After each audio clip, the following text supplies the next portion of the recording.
모든 걱정 잊어버려 새로운 날이 오니까 사랑으로 가득 찬 마음 서로를 생각하며 살아 함께하는 이 순간.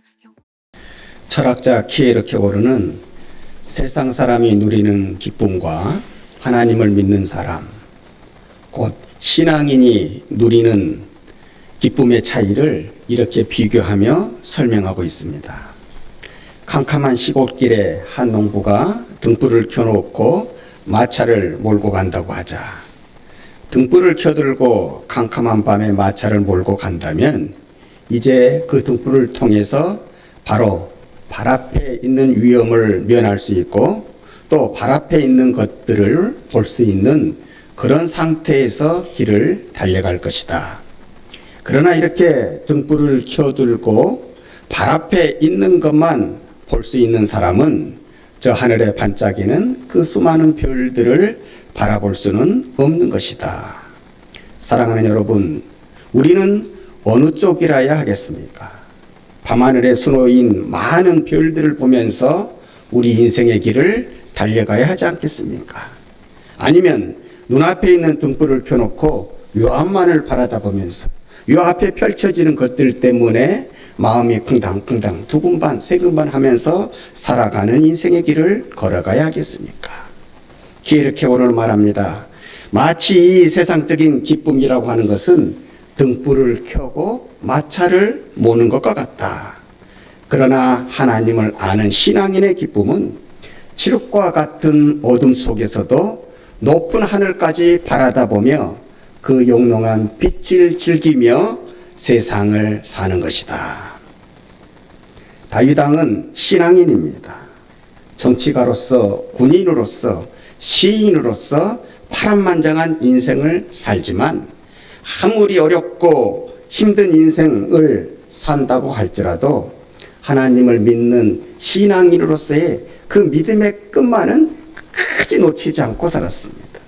그래서 그가 지어놓은 시들을 보게 되면 어렵고 힘들 때에 더 하나님 가까이, 어렵고 힘들 때 더 하나님 옆에 붙어 있으려고 노력한 흔적들을 그가 써놓은 시들을 통해서 찾아볼 수가 있습니다. 다윗 왕은 그 인생을 통해서 하나님께 대한 73편의 시를 남겼거든요. 그 73편의 시 가운데 속에서도 오늘 본문 말씀은 비탄시에 해당하는 것을, 비탄이라고 하는 것은 한자의 뜻으로 보면은 슬플비, 탄식할 탄의 뜻을 가지고 있습니다. 이 의미대로 보자면 영육간의 안 좋은 상황에 처한 것을 뜻하기에 그 시의 내용이 걱정과 염려와 불안과 탄식의 내용으로 가득 차 있을 것이라 그런 생각을 우리가 상식적으로 갖게 되지만은 의외로 다윗의 이 비탄시에는 현실에 매몰되지 않는 찬양과 간구로 오직 하나님을 믿는 신앙인만이 가질 수 있는 기쁨을 노래하고 있다는 사실입니다. 그 내용을 보면 첫째로 사죄받는, 용서받는 기쁨을 노래합니다. 5절에 보면은 주는 선하사 사죄하기를 즐거워하심이 말은 자신이 용서함을, 사죄함을 많이 받았다는 얘기입니다. 사랑하는 여러분, 우리가 어렸을 때에 무엇인가 잘못해놓고 그것을 부모님이 알까봐 마음이 두근반 세근반 이렇게 콩닥콩닥 뛰어본 적이 있지 않습니까? 이때에는요, 모든 것이 부모님이 알까봐 모든 것이 재미가 없는 것입니다. 어릴 때라 먹는 것이 무엇이든지 다 맛있겠지만은 이럴 때에는요, 그 먹는 것에 마저도 식욕을 잊습니다. 친구가 놀자고 해도 그 노는 재미에 있어서도 흥미를 잃습니다. 그러다가 부모께 다 사실대로 말씀을 드리고 그 잘못한 것에 대해서 실수한 것에 용서함을 받으면 언제 그랬냐는 듯이 즐겁고 평안한 동심의 세계로 우리가 다시 돌아가지 않습니까? 마찬가지로 어른이라고 할지라도 사람이 죄중에 사는 동안에는 아무런 재미가 없는 것입니다. 부자가 돼도 소용이 없고요, 높은 지위에 올라가도 소용이 없고 오래 산다고 해도 소용이 없는 것입니다. 살아가는 생에 있어서 남들에게 말할 수 없는 죄책감이 있으면 그 사람은 그만큼 자유할 수가 없는 것입니다.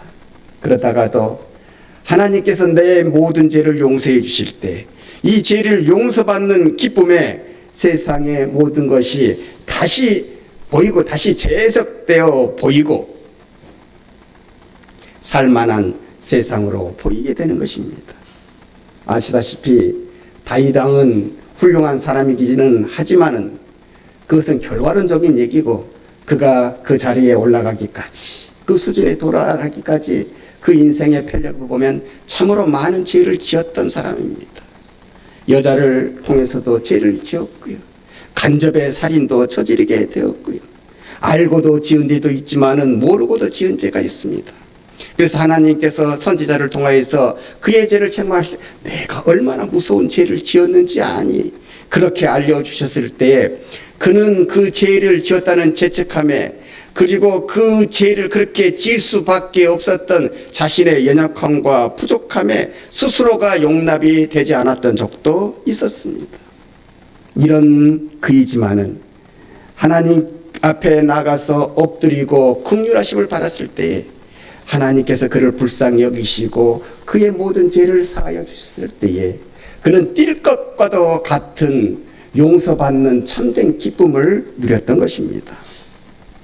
성경에 보면 하나님은 무던히도 참고 참으시면서 용서하시는 이 하나님의 본성을 성경을 통해서 우리에게 보여주셔요. 우리가 신명기서에 보게 되면 그 모습이 더욱더 크고 아름답게 드러나 있는데 여러분이 아시는 대로 이스라엘 백성이 광야에서 40년 동안을 살지 않습니까? 그것은 일명 광야의 학교라고 할 정도로 이 광야의 40년을 통해서 하나님의 자녀로 변화되어져 가는 그 교육을 받습니다. 장장 40년의 교육을 받습니다. 그 정도로 교육을 받았으면 이스라엘 백성 측에서 보게 되면 이제부터는 더 이상 하나님께 실망을 안겨드리는 그런 추한 모습의 삶을 보여드리지 않아야 하지 않습니까? 교육받은 게 몇 년인데요. 40년을 교육받았는데 또한 하나님 편에서 보면 이 정도 교육의 시간을 주었으니 이제 따라오지 못한 자매는 너희는 가망이 없구나. 구제불능이구나 하시면서 그만 포기하셔도 될 것 아니겠습니까? 그런데 말이죠. 하나님께서는 이제 요단강을 건너 가나안 땅으로 들어가려고 하는 이스라엘 백성들을 두고 이런 말씀을 하십니다.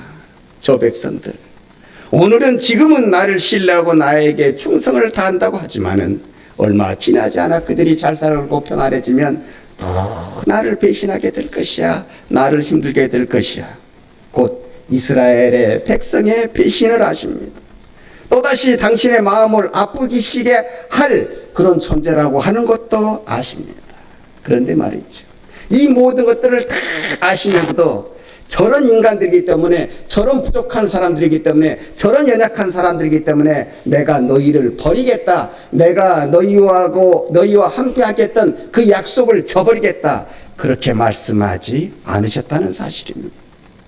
배신하면 또 나의 마음을 아프게 한다고 할지라도 돌이키기만 하면 내가 다시 안아주리라. 내가 다시 품어주리라. 용서의 열심이요, 용서의 진심이신 용서하시는 하나님의 모습을 신명기를 통해서 보여주고 계시다는 말씀입니다. 이 용서의 하나님 말이죠. 그 시대만 용서의 하나님으로 나타난 것이 아니라 오늘날 이 시대를 살아가는 우리에게도 똑같은 동일한 모습으로 나타나 주신다는 말씀입니다. 오늘도 우리의 잘못을 아십니다. 우리의 실수도 아십니다. 여전한 실패도 아십니다. 용서해 주어도 금방 하나님의 마음을 다시 아프게 하실 것도 아시지만은 그래도 돌아오기만 하면, 돌이키기만 하면, 부르짖기만 하면 모든 것들을 다 용서해서 하나님이 원하시는 사람으로 만들어 가시겠다고 하는 것이 용서를 해주시는 하나님이 우리에게 가지시는 기대라는 사실을 우리가 알고 살아가야 되는 것입니다. 사랑하는 여러분, 저는 성경 속의 이스라엘 백성이나 오늘을 사는 우리를 두고 가끔 이런 생각을 합니다. 만약 하나님께서 있는 그대로 복불복이라고 하지요.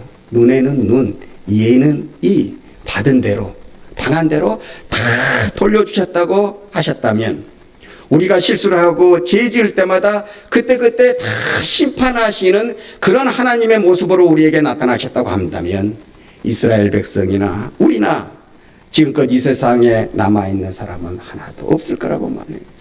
그러나 하나님은 우리의 부족함도 우리의 연약함도 다 알고 부르셨기에 우리가 잘못하고 실수할 때마다 돌이킬 때마다 하나는 용서로 우리에게 함께해 주시는, 우리를 용서해 주시는 하나님이라는 사실이죠.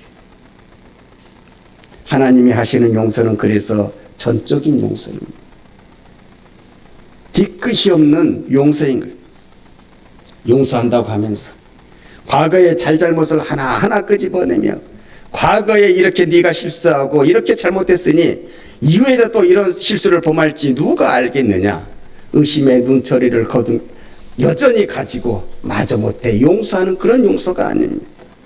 하나님의 용서는 한번 용서했기에 지나간 일은 깨끗이 잊어버리고 이제는 전에 없는 새 사람의 변화를 기대하시면서 용서하시는 것이 하나님의 용서입니다. 이 기대에 발맞추어서 하나님의 용서의 열심으로 하나님이 원하시는 사람으로 조금씩 아름답게 변화되고 만들어져 갔던 사람이 바로 다윗 왕인 것입니다. 구약의 제사나 오늘날의 예배가 가지는 공통점이 무엇이겠습니까? 거기에는 용서받는 기쁨이 있다고 하는 것입니다. 거기에는 정화되어지는 깨끗함이 있다고 하는 것입니다. 거기에는 충전받는 기대감이 있다는 사실입니다. 내가 나를 기대하지 못해도 하나님이 나를 기대해 주시는 그 기대감이 우리가 드리는 예배 속에 들어있다는 사실입니다. 그래서 예배가 소중한 것입니다. 사랑하는 여러분, 이 예배의 은혜를 누리며 감격을 누리며 다윗처럼 하나님이 원하시는 모습으로 만들어져가는 우리 아름다운 믿음의 식구들이 되어주시기를 주님의 이름으로 축원합니다. 둘째로 신앙인에게는 보호 속에 사는 기쁨이 있어요. 13절에 이는 내게 향하신 주의 인자심이 크사 내 영혼을 깊은 수월에서 거지셨습니다. 여기서 영혼이라고 하는 말, 깊은 수월이라고 하는 말, 이게 성경 뜻으로 보면 여기서 영혼은 생명을 얘기하는, 깊은 수월이라고 하는 것은 죽음을 얘기하는 것이고 더 넓은 의미로는 지옥을 얘기하는 것입니다. 고로 내 영혼을 깊은 수월에서 건지셨다고 하는 것은 내 생명을 이 세상의 악한 음모로부터, 죽음으로부터 건지셨다는 얘기가 되는 것입니다. 다윗은 왕이 되기 전부터 수많은 목숨의 위협을 받으면서 살았습니다. 특별히 다윗이 왕이 되어졌을 때에도 그 목숨에 대한 위협은 그치지 않았습니다. 다윗의 아들 압살롬이 다윗이 아프다고 했을 때 때는 이때다 하고 병문안을 통해서 자객을 보냅니다. 그러나 그 자객이 병문안을 가서 그 다윗을 만나서 그 다윗을 보고는 다윗을 실제로 해치지를 않습니다. 갑자기 마음이 선하게 바뀌어져서 마음이 착해져서 다윗을 해하지 않고 돌아간 것이 아닙니다. 안 죽이고 온 이유를 압살롬에게 이렇게 보고하는 거예요. 가만 놔둬도 다윗 왕은 죽게 되어 있습니다. 그러니 구태여 우리 손에 피를 묻힐 필요가 있겠습니까? 긁어 부스럼을 만들 필요가 무엇이 있겠습니까? 다윗 왕은 순리대로 보면 죽을 수밖에 없습니다. 그만큼 중병에 걸렸습니다. 다윗 왕은 인생을 살면서 누가 봐도 죽을 수밖에 없는 병에, 그런 중환병에 걸린 적이 있습니다. 열이면 열 다 못 일어날 것으로 보았습니다. 그러나 하나님의 보호하신 가운데 그는 누워있던 병상을 떨치고 일어나 다시 한번 건강하게 강건하게 살아갑니다. 다윗이 된 것은 우리가 아는 다윗처럼 다윗이 평탄하게 그런 인물이 된 것이 아닙니다. 위기를 겪을 때마다 하나님의 개입이 있으셨어. 하나님의 간섭이 있으셨어. 하나님의 인도가 있었어. 하나님의 보호가 있으셔서 그 모든 위기를 다 벗어나서 우리가 아는 그 유명한 신앙인의 모본 이 다윗 왕이 탄생하게 된 것입니다. 이렇듯 하나님의 자녀에게는 신앙인만이 가질 수 있는 기쁨이 있습니다. 어렵고 힘든 그런 지친 세상을 살아간다고 할지라도 나를 지켜보시고 인도해 주시고 보호해 주시는 그 하나님의 손길을 말입니다. 사랑하는 여러분, 우리는 예측 못할 세상을 살아갑니다. 우리가 똑똑하다고 하지만 문물이 많이 발전해서 우리가 앞일을 많이 알고 살아간다고 하지만 사실 우리는 우리 인간사에 조금 지나지 않아 무슨 일이 펼쳐질지 우리는 다 알지 못하는 그런 연약한 존재입니다. 그렇게 우리는 세상을 살아가는 것입니다. 세상 속에 안전한 것은 없다 느끼며 살아가는 것이 우리의 현실이라는 말씀입니다. 이번에 미국에 일하러 갔다가 며칠 동안 고초를 당하고 온 사람들을 보면 그 시시비비를 뒤로 하고 우리가 안전하게 거할 곳은 오직 주님의 품 안임을, 하나님 안에서만 우리가 온전하게 지켜질 수 있음을 다시 한번 깨닫게 되는 것입니다. 우리가 부르는 찬송가 가사처럼 태산을 넘어 홍곡에 가도 주님과 함께하는 곳이 안전한 곳이 될 것입니다. 주날개 밑에 있을 때 우리는 평안하게 살 수가 있는 것입니다. 이 하나님의 보호하심을 느낄 때 전적으로 신앙인만이 가질 수 있는 기쁨이 우리의 심령에 찾아들게 되는 것입니다. 사랑하는 여러분, 우리의 세상의 모습이 어떨까? 오늘 우리가 이 자리에 있는 건 이 하나님의 보호하심의 은총이 우리에게 은혜로 작용하기에 우리가 오늘 이 자리에 있음을 잊지 마시기를 바랍니다. 브라질에요, 아주 큰 강이 있어요. 아마존이라고 하는 큰 강이 있는데 세계에서 두 번째로 큰 강이라고 합니다. 그런데 이 강의 특징이 뭐냐면 강의 하구가 바다와 같이 높다는 거예요. 그래서 그 강의 하구로 가보면은 이곳이 진짜 강인지 바다인지 이렇게 모른다고 하는 거예요. 그 강의 하구가 이렇게 넓은 특징이 있는데, 그렇기 때문에 간혹 바다에서 항해하던 배가 가까이 지날 때면은 어디까지가 바다이고 어디까지가 강인지 잘 구별이 안 된다고 합니다.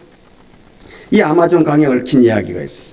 어떤 배가 항해하다가 그만 식수가 떨어졌어요. 먹을 물이 떨어졌어요.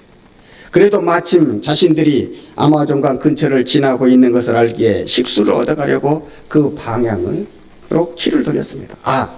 강은 아마존강은 민물이니까 우리가 아마존 강으로 가면은 우리가 민물을, 먹을 물을 우리가 얻을 수가 있겠다.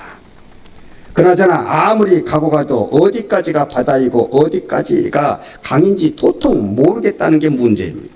그렇게 한참을 헤매다가 마침 옆을 지나가는 배를 보고 그렇게 묻습니다. 여보시오, 여기 아마존 강이 어디쯤이요? 우리가 지금 그곳을 가려고 하는데 그것 좀 알려주시오. 그렇게 얘기를 했더니 저쪽 배에서 소리가 들려옵니다. 그쪽 뱃사람이 대답하기를, 이봐요, 당신은 이미 아마존 강에 벌써 떠 있습니다. 이렇게 대답을 하더랍니다. 사랑하는 여러분, 이 얘기가 주는 의미가 어디에 있겠습니까? 우리도 이미 하나님의 은총 가운데에 살아가고 있는 것입니다. 은총 가운데에 떠 있는 것입니다. 다만 그 은총을 깨닫느냐 깨닫지 못하느냐, 느끼느냐 느끼지 못하느냐에 따라서 우리 삶의 평안과 우리 삶의 불안함이 교차하게 되는 것입니다. 우리 삶의 행복과 불행이 하나님께서 내게 주시는 은총을 깨닫고 사느냐 살지 못하느냐에 있다는 사실이. 다윗은 이를 알기에 늘 하나님의 은총 가운데 있기를 사모했고, 내가 그 은총 속에 있음을 깨달았을 때 또한 감사하면서 자신 또한 그 은총을 주위에 베풀기를 주저하지 않았다는 사실입니다. 우리 믿음의 식구들도 이렇게 살아야 할 것입니다. 마지막으로, 신앙인의 기쁨은 기도의 응답을 누리는 데 있습니다. 오늘 17절 말씀에 보니까 은총의 표적을 내게 보이소서, 그러면 나를 미워하는 그들이 보고 부끄러워하오리니 여호와여 주는 나를 돕고 위로하시는 이시니이다. 은총의 표적을 내게 보이소서. 기도의 응답을 원하는 것이요, 기도의 결실, 기도의 승리를 믿는 것입니다. 여러분은 기도의 승리를 믿습니까? 기도하면 꼭 선하게 응답해 주실 줄을 믿습니다. 다른 건 몰라도 선하신 하나님께서, 사죄하기를 즐거워하시는 하나님께서, 우리를 보호하시는 하나님께서 당신 앞에 우리가 적극적으로 나와서 예배드리고 기도할 때에 그 기도에 대한 선한 열매를 채워주심도 온전히 믿고 살아가시기를 주님의 이름으로 축원합니다. 하나님과의 바른 관계는 그와 돈독한 관계를 맺는 것으로부터 찾아오는 것입니다. 특별히 다윗은 기도로서 하나님과 돈독해진 관계를 맺었습니다. 그것이 그의 신앙의 특징입니다. 기도를 통해서 자신의 문제들을 해결하고 기도의 응답을 통해서 그 믿음이 성장하고 그 인격이 발라지면서 밖에 내놓기 해도 점점 하나님의 영광을 드러내는 그런 사람으로 그렇게 올라가게 되는 것이죠. 그가 지은 비탄시들의 내용들을 보게 되면 첫 번째는 호소예요. 자기의 처지를 하나님께 호소하는 것. 하나님, 내 처지가 이렇습니다. 낱낱이 고합니다. 부끄러움도 없습니다. 그렇게 다 호소한 다음에 그 다음에 하나님을 찬양합니다. 그리고 마지막을 무엇으로 장식합니까? 하나님 앞에 간절히 기도하는 것입니다. 간구하는 것입니다. 나는 못해도 하나님은 하시지. 나는 날 변화시키지 못해도 하나님은 변화시키시지. 그 전능함을 나에게 은혜로 허락하여 내 영혼을 기쁘게 하소서. 그래서 기도하러 들어올 때에는 자신의 처지에 대해서 비탄한 마음이 있었지만은 나갈 때의 마음에는 항상 편안한 마음으로 그 예배의 자리를, 그 기도의 자리를 떠나갔음을 성경은 우리에게 그려주고 있습니다. 사랑하는 여러분, 하나님께서 여러분 한 사람 한 사람의 기도를 얼마나 귀하고 중요하게 생각하시고 기뻐하시는지 아십니까? 제가 오늘 주보를 준비하다 찾은 시인데, 그리 유명한 사람의 시는 아닌데, 야, 이건 정말 맞다. 너무나 공감을 주는 것이 있어서 주보 뒤에다 실었습니다. 성창경 씨의 은총을 내려주시구나 하는 시. 은총을 내려주시는구나. 야속하다 싶을 만큼 묘하게, 표 안 나게 내려주시는구나. 슬쩍 떠보시고 얼마 안 있다가 이슬을 주실 때도 있고 만나를 주실 때도 있고 중략하고요. 그 밑으로 내려가면 무조건 애걸했더니 이 불쌍한 꼴이 눈에 띄신 모양이다. 신용이건 참이건 느긋하건 절대 절명해서건 즉시 속속들이 아신다. 다 아신다. 그러니 오히려 안심이다. 벌거벗고 빌면 그만이다. 은총을 내려주시는구나. 이 시를 통해서 공감하는 것은, 기도라고 하는 것은 특별한 사람의 전유물이 아니라 기도의 응답은 하나님 앞에 나와서 기도하는 자, 간구하는 자들에게 주시는 하나님의 보상이요 응답이라는 사실이.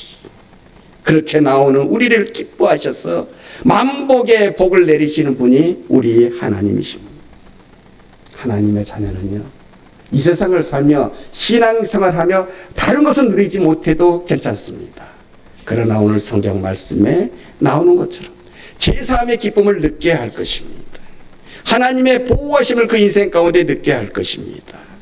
또한 내가 힘들고 어려울 때에 처해 있다고 할지라도 내가 기도할 때에 그 기도에 선하게 응답해 주시는 그 기쁨을 누려야 할 것입니다. 이 기쁨을 누리고 살아갈 우리의 살아가는 모습이야 천태만상의 모습으로 이 세상에 비춰진다고 할지라도 그 모든 사람의 인생, 그 신앙인의 인생은 주위의 복에 항상 덕을 끼칠 수 있는, 그 신앙인만이 누릴 수 있는 참된 평안의 세계, 참된 행복의 세계를 그 삶 가운데에 연출하게 되는 것입니다. 하나님께서는 그런 사람의 인생을 통하여서 하나님을 이렇게 말씀하게 하십니다. Glory to God. 하나님께 영광을 돌리게 하시는 것입니다. 여러분, 성도의 사명이 무엇입니까? 살아가는 모습은 다 다르다고 할지라도, 직분은 다 다르다고 할지라도 성도의 살아가는 사명은 딱 한 가지입니다. 우리의 삶이 하나님께 영광이 되어져야 한다는 것. 이 사죄받는 기쁨, 보호받는 기쁨, 이 응답받는 기쁨을 통해서 여러분의 믿음의 선한 영향력이 주위를 적시고 세상을 변화시키시기를 주님의 이름으로 간절히 축원합니다.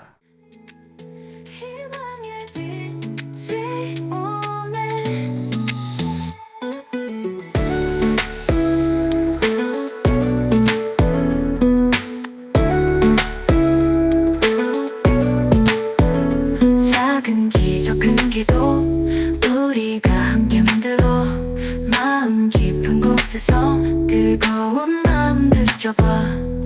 새벽이 밝아오는 그 시간 기쁨이 우릴 감싸고 희망이 넘치는 세상 우리가 꿈꾸던 그곳 빛을 따라